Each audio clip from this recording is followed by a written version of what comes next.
Annie, how do you say this word? Bà ngoại. Oh, I don't seem to hear the ng sound. And what about this word? Quên. I don't seem to hear the q. And this word?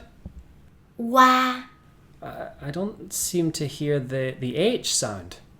Of course you don't, because in casual spoken Southern Vietnamese, we can drop the ng, the q, and the h when the next sound is the w sound. Đi qua. Quyết định.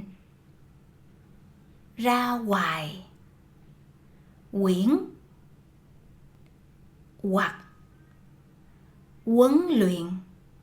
One note, we do say the ng, q, and h versions of those words, but in a more formal, proper, standard scenarios or context.